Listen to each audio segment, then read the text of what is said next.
Mes chers compatriotes, c'est avec une très grande joie que je m'adresse à vous à l'occasion de la commémoration de l'indépendance de notre pays. Cette célébration est un moment d'intense émotion pour toute la nation, car elle rappelle les valeurs et les symboles que nous ont légués les pères fondateurs de notre pays. Ces valeurs et ces symboles sont pour nous tous un repère pour assurer de meilleures conditions de vie à chaque Ivoirienne et à chaque Ivoirien, ainsi que pour la stabilité et la prospérité de notre grand pays. Je suis heureux de constater que ces dernières années ont été marquées par des progrès significatifs dans de nombreux domaines. Il s'agit notamment du renforcement de nos institutions et de l'état de droit, de bonnes performances économiques de notre pays, qui se classent parmi les plus dynamiques du continent et du monde, de la hausse des revenus de nos parents paysans, des fonctionnaires et des salariés du secteur privé, d'un meilleur accès de nos populations aux services sociaux de base que sont l'eau, l'électricité, la santé, l'éducation, de l'amélioration de notre cadre de vie grâce aux investissements massifs dans les infrastructures, de la promotion des femmes et des jeunes dans l'administration et le secteur privé, et enfin du rayonnement de la Côte d'Ivoire au plan international. Je tiens à féliciter toutes les forces vives de la nation qui ont œuvré pour nous permettre d'obtenir ces résultats impressionnants qui témoignent des progrès constatés dans notre pays. Je sais qu'il nous reste encore de nombreux défis à relever, comme nous le rappellent notamment les récentes pénuries d'eau dans certaines localités de notre pays, ainsi que les inondations du mois de juin dernier qui ont occasionné de nombreuses victimes pour lesquelles j'ai une pensée en ce jour. Je m'engage à maintenir le cap. Je serai toujours à votre écoute pour continuer d'améliorer vos conditions de vie. Afin de consolider notre dynamique, notamment pour les générations futures, nous continuerons sans relâche à promouvoir la bonne gouvernance et à intensifier la lutte contre la corruption. Par ailleurs, j'ai bien noté que vous nous demandez d'accentuer nos efforts en ce qui concerne le social et la lutte contre la cherté de la vie. J'ai donc instruit le gouvernement afin qu'il renforce davantage notre programme social dès le mois de septembre. Mes chers compatriotes, chers frères, chères sœurs, chers jeunes, la fête de l'indépendance est aussi l'occasion de revisiter le pacte social qui existe entre tous les Ivoiriens. Nous devons œuvrer pour préserver les symboles et les enseignements que nous avons reçus en héritage. L'union, la discipline et le travail, notre devise nationale, le vivre ensemble, la tolérance et la fraternité, notre credo. Les crises des 2 dernières décennies nous ont montré que rompre ce pacte met en danger la cohésion sociale et la nation elle-même. Les conséquences de la crise post-électorale que notre pays a connue en 2010-2011 en sont un témoignage dramatique. Mon devoir, en tant que président de tous les Ivoiriens, soucieux du respect des droits de chaque citoyen, est de garantir l'union de tous les fils et toutes les filles de notre chère Côte d'Ivoire. C'est pourquoi, parallèlement aux actions de justice, nous avons mis en place dès 2011 la Commission Dialogue, Vérité et Réconciliation, la CDVR, la Commission spéciale d'enquête, aussi en 2011, puis la Commission nationale pour la réconciliation et l'indemnisation des victimes, la CONARIV, en 2015.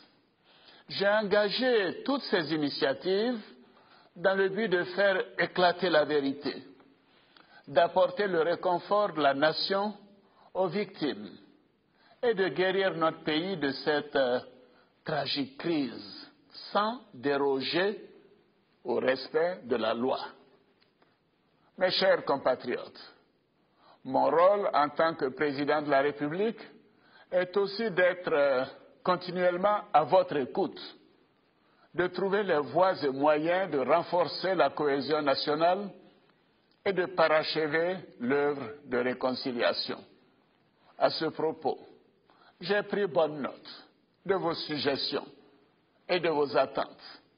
J'ai cependant déploré que notre dynamique de réconciliation ait été plusieurs fois contrariée par des attaques contre les symboles de l'État et particulièrement contre les forces de défense et de sécurité qui font un travail remarquable.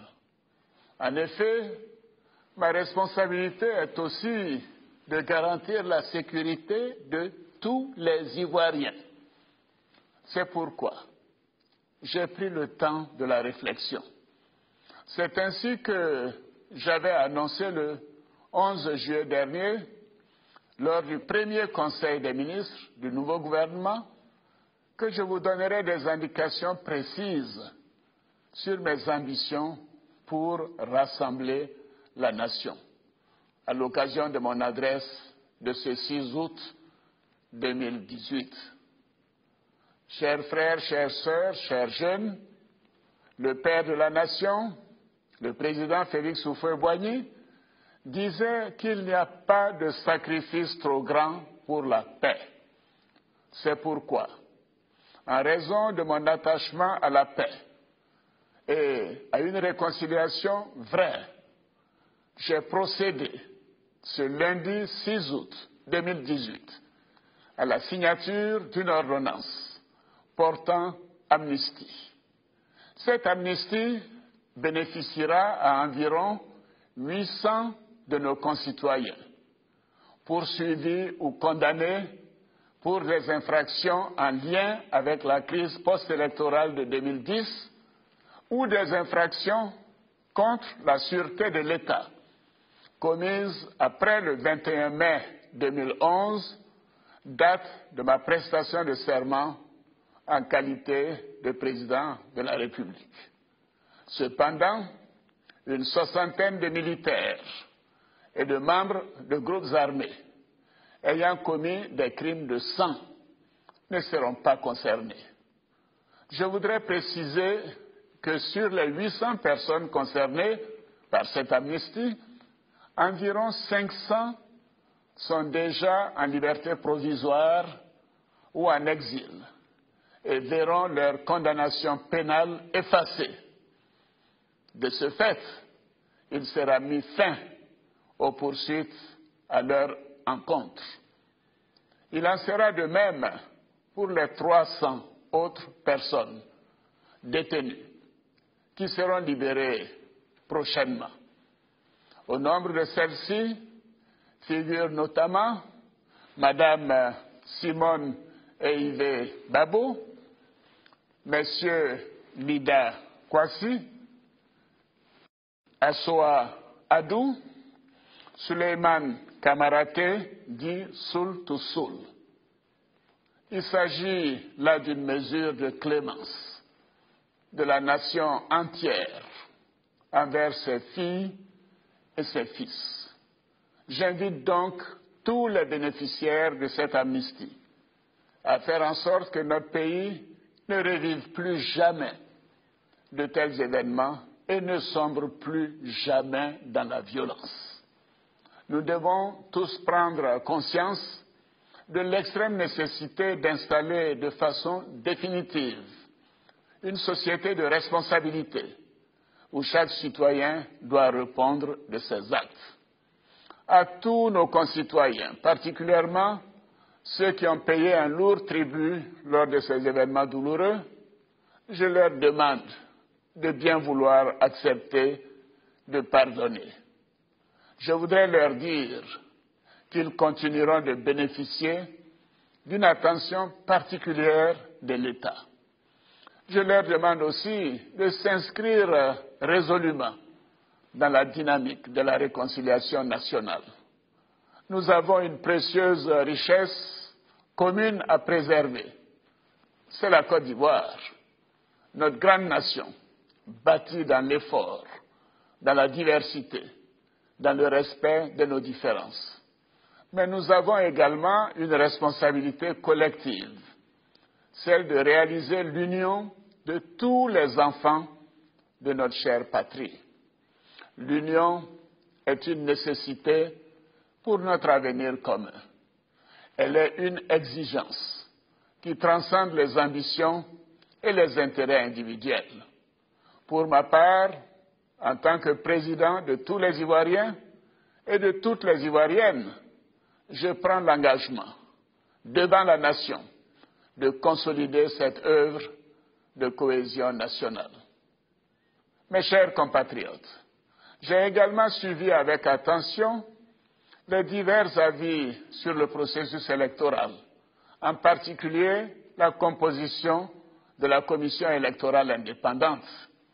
Je voudrais réaffirmer encore une fois que la composition actuelle de la commission électorale indépendante résulte d'un large consensus de tous les acteurs politiques ivoiriens de premier plan après la crise post-électorale. D'ailleurs, ils y sont tous représentés. Cependant, comme le recommande notamment la Cour africaine des droits de l'homme et des peuples, j'ai instruit le gouvernement à l'effet de réexaminer la composition de la commission électorale indépendante et je souhaite, en effet, que les prochaines élections soient inclusives et sans violence. À cet égard, je voudrais en appeler à la responsabilité de la classe politique, afin que le débat politique soit apaisé. Je l'ai déjà indiqué, tous ceux qui souhaitent être candidats à l'élection présidentielle de 2020 pourront l'être, conformément aux dispositions de la Constitution de la Troisième République. Mes chers compatriotes, au moment où la Côte d'Ivoire célèbre ses 58 ans d'indépendance, je vais réaffirmer ma foi en la jeunesse et ma conviction dans le renouvellement des générations. Comme je l'ai déjà souligné, nous devons travailler pour transférer le pouvoir à une nouvelle génération de manière démocratique en 2020. Notre pays est riche d'hommes et de femmes, jeunes, compétents, qui ont reçu une formation de qualité et qui ont appris à nos côtés, comme nous avons appris aux côtés de nos aînés. N'ayons pas peur de passer le témoin. Faisons confiance à nos jeunes, tout comme nos aînés nous ont accordé leur confiance. Chers frères, chères sœurs, déjà le 15 janvier 1962, le président Félix Houphouët-Boigny disait ceci, et je cite, « Dans cette Côte d'Ivoire, où est si vive la conscience de la responsabilité de génération en génération, la fierté veut que chacun de nous laisse à la génération future davantage qu'il n'a reçu. Mon devoir est de laisser dans la conscience de nos cadets une culture plus forte des valeurs de la nation, impact citoyen. Je souhaite qu'au-delà des valeurs d'union, de paix, de fraternité, de tolérance et d'amour, nous développions plus fortement les notions de droit et de devoir citoyen. chacun d'entre nous doit être conscient d'une part de ce qu'il est en droit d'attendre de l'État, de la nation et de ses représentants, et d'autre part de ce qu'il doit à son pays, à sa communauté, à ses concitoyens. C'est ainsi que nous bâtirons une nation plus paisible et plus forte. Mes chers compatriotes, je veux placer cette fête de l'indépendance sous le signe d'un nouveau départ, d'une nouvelle chance que nous nous donnons pour faire grandir la Côte d'Ivoire dans l'amour, dans la confiance mutuelle et dans la solidarité. L'histoire récente de notre pays, tout comme l'évolution du monde, nous oblige à bâtir une Côte d'Ivoire nouvelle, une Côte d'Ivoire plus forte, plus tolérante et plus équitable, une Côte d'Ivoire stable, condition sine qua non au développement, à la prospérité et au bien-être de chaque Ivoirien et de chaque Ivoirienne. Cette Côte d'Ivoire nouvelle est en marche et notre pays continuera de rayonner à travers le monde. Je vous souhaite une bonne fête de l'indépendance et je vous invite tous au grand défilé militaire qui se déroulera demain, 7 août 2018, sur le boulevard Giscard d'Estaing. Et cela fait 38 ans que la célébration de notre indépendance ne s'est pas faite dans ce format à Abidjan, en dehors du palais présidentiel. Ce sera donc un grand moment de rassemblement et de fierté pour tous. Bonne fête de l'indépendance à toutes et à tous. Vive la République, vive la Côte d'Ivoire, que Dieu bénisse notre beau pays.